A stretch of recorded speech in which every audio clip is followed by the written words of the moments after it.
Наш каминчик горит весело. Горит он сейчас уже на кизяках. Вот на дюрафлейме. Вот температура не сильно зашкаленная, но почти 400 градусов.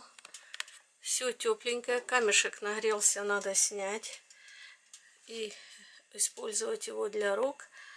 Вот такая система.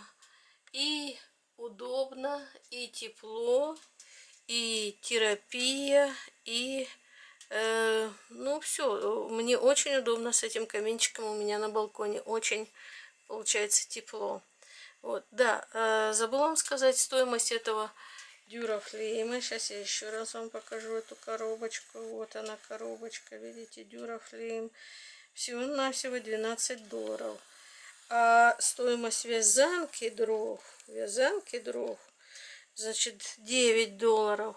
Получается, что топить на кизяках как бы по деньгам выгоднее, чем дровами. Вот. Ну, я вспоминаю в связи с этим вот это вот рассказы моей свекрови. А свекровь у меня была очень хорошая женщина. Вот, приезжали мы к ней в Белгородскую область, в деревню Верхососно. Там это родина организации Красной гвардии, когда, как Красной армии, когда во время революции там был Буденный.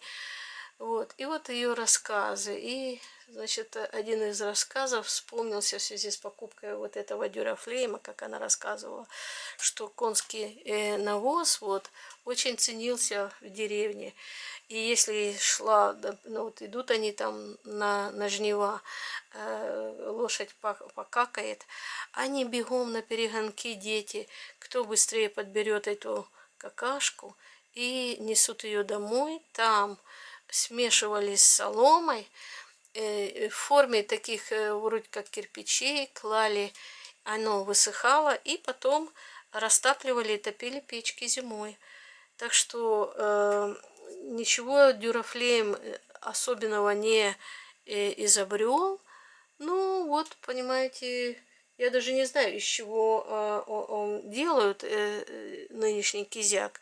Но ценность его состоит в том, что, ну, во-первых, ровно горит. Во-вторых, долго горит. В-третьих, дыма не дает. То есть, наверное, все-таки какая-то технология там есть. На чем, как они это сделали, химический состав. Здесь в Америке очень строго относятся ко всякого рода химическим добавкам, химическим препаратам и так дальше.